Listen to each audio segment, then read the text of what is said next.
Bells and jelly spoons, welcome to Kohigh Mathy's YouTube channel, the place to be to guide you through the pixelated past that paved the way for today's video games. With me are the ever enthusiastic Pat White Muffin and the ever confused Keith in waiting. How's the gaming world treating the two of you? If by gaming world, lad, you mean my ongoing battle with the TV remote, it's a challenging question, my friend. In my day, the only remote we needed was a stick and a hoop, and let me tell you, the graphics were incredibly realistic. It is time once again to dive headfirst into the classics. Games that didn't need 100 buttons, just a joystick and your imagination. Joystick, you say? Oh god, luxury. Right. We were like thrilled if the paddle controller didn't give you blisters. I mean, I remember when the only loading screen we waited for was for the rain to stop so we could go and play outside again. God, I'm old. From the arcades to the living rooms, we're retracing the steps of the games upon whose shoulders the industry stands. And laughing at how those games sometimes tripped over their own feet. Who remembers E.T. from Atari? More like an excavation site than a game, if you ask me. I dug a hole in the back garden once, you know, found a worm. Does that count as gaming? Before we get lost in the wormholes of history, let's jump into this month's retro roundup. We're talking iconic games, unforgettable memories, and yes, even the flops that made us appreciate the hits even more. And don't forget to hit that like button harder than you'd smack a malfunctioning arcade machine. I can really see why people seem to think that AI is writing our scripts. You know what's actually writing our scripts? It's our lad at 2 AM in the bloody morning, and this seems like the most appropriate thing to say. And share this video like you'd share a good cup of tea. And if you haven't already, please do subscribe to the channel to join us on this nostalgic journey. There's a whole pixelated world out there waiting to be revisited. Let's press start and kick off with a game turning 40 years old this month, and that is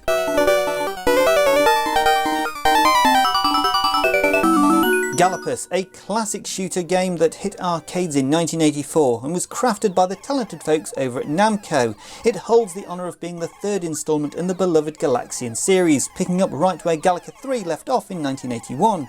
Over in North America, it even got a bit of a name tweak to Galaga 3 through a modification kit, likely to better highlight its place in the series' lineage. Interestingly, it shared the Namco Phozon hardware with just one other game, Phozon.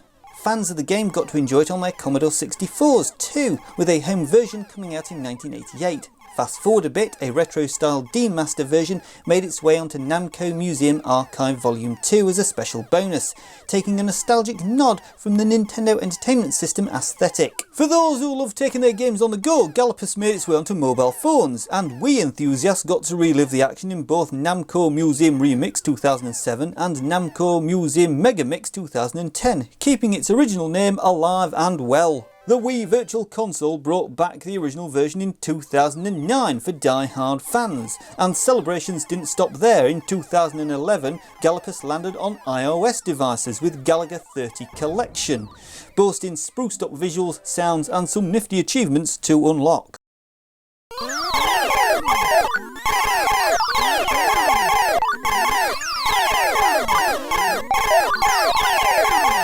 And now we move on to April of 1994, a month that saw the Interactive Digital Software Association, the IDSA, founded, and it in itself founded the Entertainment Software Ratings Board, the ESRB, in order to self-regulate video games in a mould similar to the Motion Picture Association of America film rating system.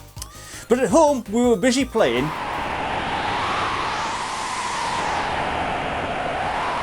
Final Fantasy VI, initially known as Final Fantasy III in North America, debuted as a landmark role-playing game on the Super Nintendo Entertainment System.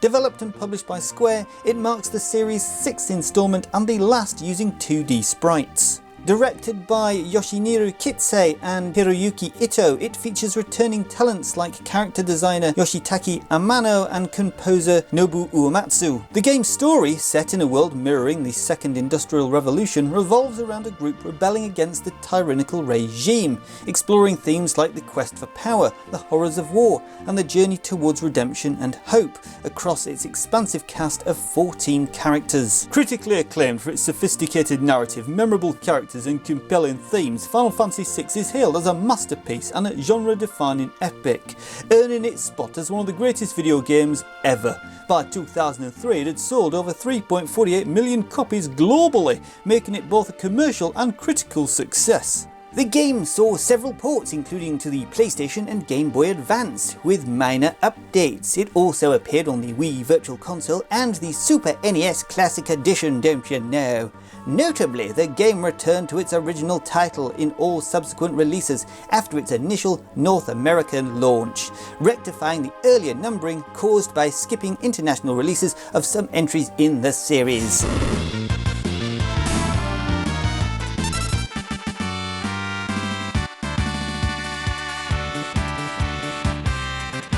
I'll have you know that Final Fantasy VI appears in the game 1001 Video Games You Must Play Before You Die by Tony Mott, the fantastic editor of Edge magazine. The names of some of the player-controlled characters were changed from their original Japanese counterparts. Tina Branford became Teramash. Renee Figaro became Sabine Cayenne. Garamond became Kian. Yeah. Nice to see you, lad. Hope you're keeping well. Now, did you at home know that there were two SNES releases of Final Fantasy 3/6? The later release contained minor revisions to the hardware, as well as tweaks to the game itself, such as the disappearance and renaming of certain items. In the original SNES release of the game, Realm's sketchability is very buggy. Using it constantly against certain enemies can cause all sorts of interesting problems, such as graphical distortions, random status effects, or the inability to use party members, a hacked inventory full of items and spells that are not even possible to get, large amounts of various items and spells, and sometimes even wiping all of the game's save battery data.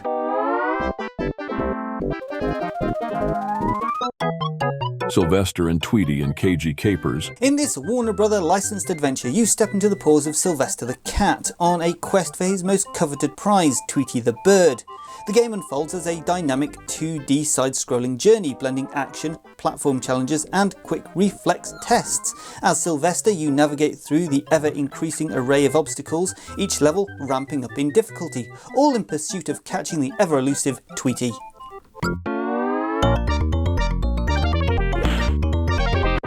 I call pudding cake.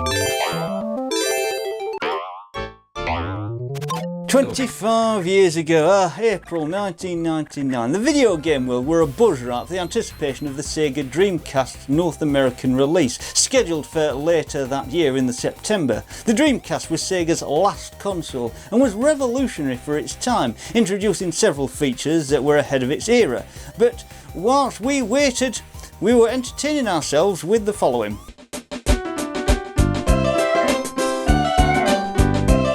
Pokemon Stadium, or Pokemon Stadium 2 in Japan, don't you know? A strategy game by Nintendo for the Nintendo 64, as a follow-up to the Japan exclusive Pocket Monsters Stadium, a title that brings 151 Pokemon from the classic Game Boy titles, Pokemon Red, Blue and Yellow, into 3D turn-based battles. Originally planned for the 64DD, it transitioned to a console game, enabling players to transfer their Pokemon via the included transfer pack accessory for battles and trades. It features multiple battle cups, a gym leader castle, mini-games and more, alongside emulation for the Game Boy games. Pokemon Stadium became a hit, selling over 1 million copies by the year 2000. It was later followed up by Pokemon Stadium 2 for the next-gen Pokemon titles. It also made its way to the Nintendo Switch Online Plus expansion pack in April of 2023.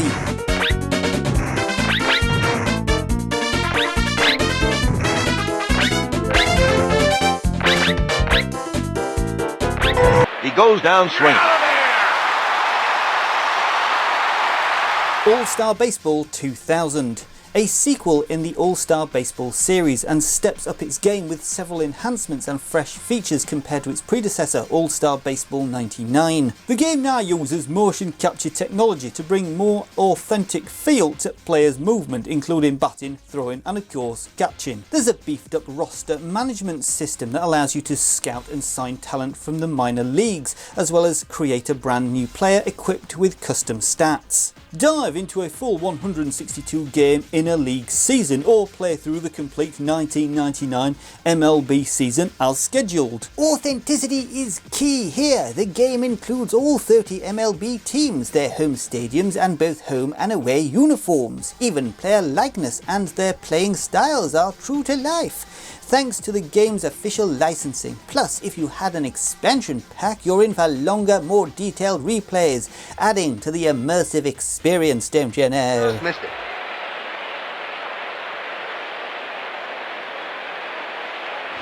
Line drive. To left. April 2004 now, a month that saw an interesting development in the video game industry with the unveiling of the Nintendo DS at E3.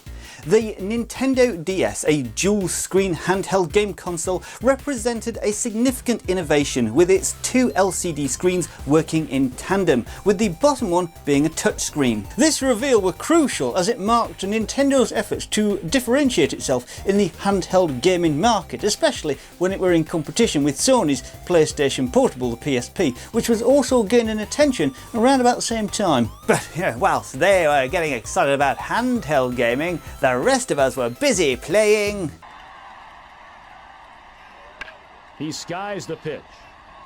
All-Star Baseball 2005. I'm noticing a theme here. Developed by Acclaim Studios Austin and published by Acclaim Entertainment, it hit the shelves for the PlayStation 2 and the original Xbox, but only for fans in North America. Featuring Derek Jeter on the cover, the game marked the final installment in the series. Reviewers gave the Xbox version the thumbs up with generally favourable comments, whilst the PlayStation 2 edition received more mixed feedback. Smoke. Ripped into right.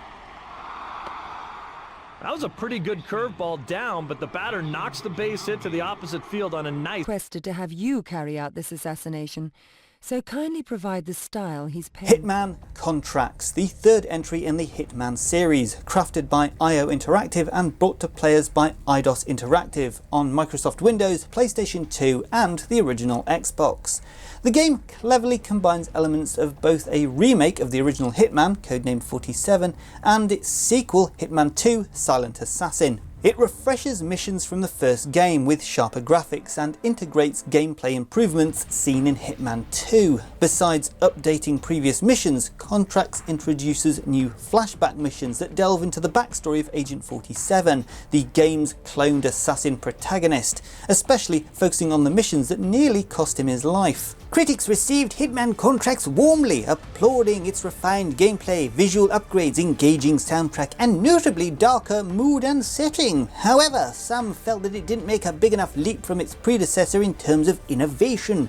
By 2009 it had sold around 2 million copies. A HD upgrade, which includes Contracts, Silent Assassin and the following sequel, Blood Money, was later released for the PlayStation 3 and Xbox 360 in 2013 as part of the Hitman HD trilogy, don't you know?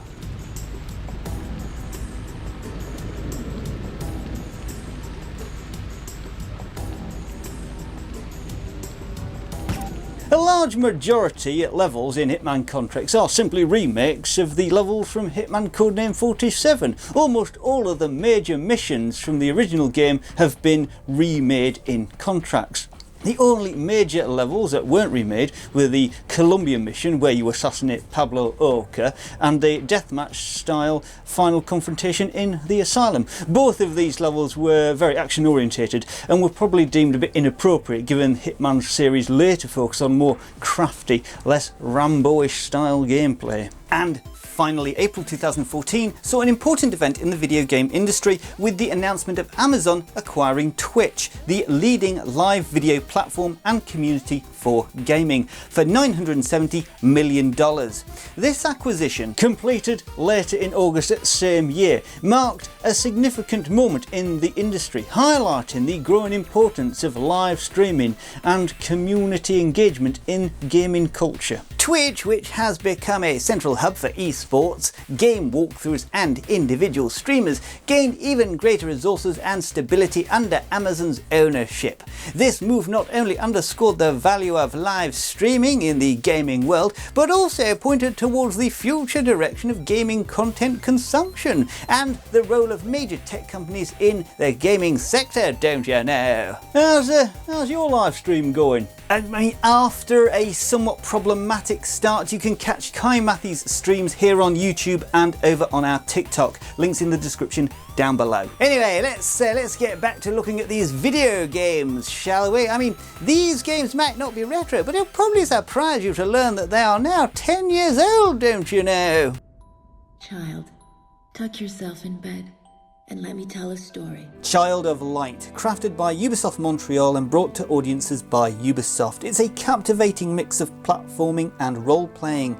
It made its debut across a variety of platforms including PC, PlayStation 3, PlayStation 4, Wii U, Xbox 360, Xbox One and PlayStation Vita. The game also found its way onto the Nintendo Switch in 2018 with an announcement that intriguingly hinted at a sequel. However, plans for the sequel were quietly shelved early in development, in a move to embrace newer gaming platforms. Child of Light expanded its reach to Amazon Luna and Google Stadia in 2021. All powered by the UbiArt framework engine. Set in mythical world of Lumeria, the game unfolds the journey of Aurora, a young girl who finds herself in Lumeria after succumbing to a mysterious ailment. Tasked with the monumental quest of liberating the sun, moon and stars from the clutches of the Night Queen, Aurora's adventure is one of courage and discovery, aimed at finding her way back home.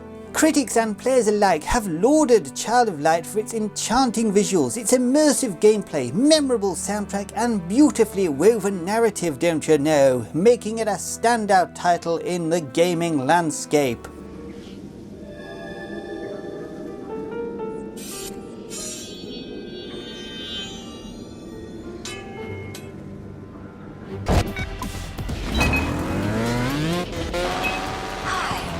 Trials Fusion, crafted by Ubisoft Red Linux with collaboration from Ubisoft Shanghai and Ubisoft Kiev, marks the 5th instalment in the Trials series, notably the first to grace the PlayStation platform, broadening its reach. This platform racing game built upon the legacy of its predecessor, Trials Evolution, bringing more thrilling bike racing action to its fans. To enrich the gaming experience, Ubisoft rolled out 6 paid DLC packs and multiple free content updates, with a significant update in 2015 introducing online multiplayer, don't you know? Yeah, upon its release, Trials Fusion received a warm welcome from gaming community and critics alike. Its challenging level design, precise controls, stunning graphics and futuristic theme were highly praised. Additionally, the game was lauded for its substantial content, although some felt it could have benefited from a more in-depth tutorial in its creation mode, and noted its similarity to earlier entries in series.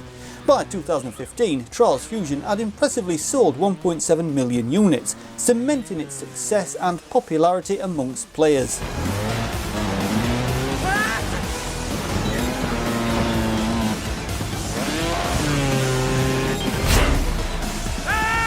And there you have it, ladles and jelly spoons, the incredible journey through the pixels and polygons that have shaped the gaming landscape over the last 40 years. It's been a ride filled with memories. Absolutely, lad. I've discovered that the only thing sharper than the edges on those early polygons is Keith's wit when he finally understands the games we're talking about. Polygons? I thought we were talking about paragons of gaming. You know, heroes. I did wonder why heroes needed to be so, angular. Speaking of angles, we've got a bit of an angled question for you all at home. Which of these timeless treasures that we've discussed today holds a special place in your gaming heart? Don't worry, this angled question isn't a geometry test. We're just curious to know your favourites. You really did write this at 2 AM, didn't you? And we've got a poll for that. Now, where did I put that poll? I'm ready to climb it if that's what it takes to cast my vote. No need for your climbing gear, Keith. Just let us know in the comments down below. Share your thoughts. Oh, you know, if Keith wants to start a new trend of poll-based voting, who are we to stop him? Don't be giving him ideas, alright? Just share with us your favourite games from today's trip down memory lane, or any precious memories that you have with these classics. We love hearing your stories. They remind us about why we cherish these games so much. If you've enjoyed today's journey through the heart of gaming history, do the digital version of shouting from rooftops and leave us a like and maybe even a cheeky subscribe. It's how we know that you're with us on this adventure. And don't forget to share this video like a hot cup of tea on a cold morning, warm and inviting with friends old and new. As we wrap up, we're reminded of the simple joys these games have brought into our lives. It's not just about the pixels and the scores, it's about the moments we've shared, the challenges we've overcome. So from all of us here at the Orbital Broadcast Bunker, thank you for joining us on this journey. Until next time, I'll leave you with this. Why don't sheep shrink when it rains? Cheerio, see you Friday.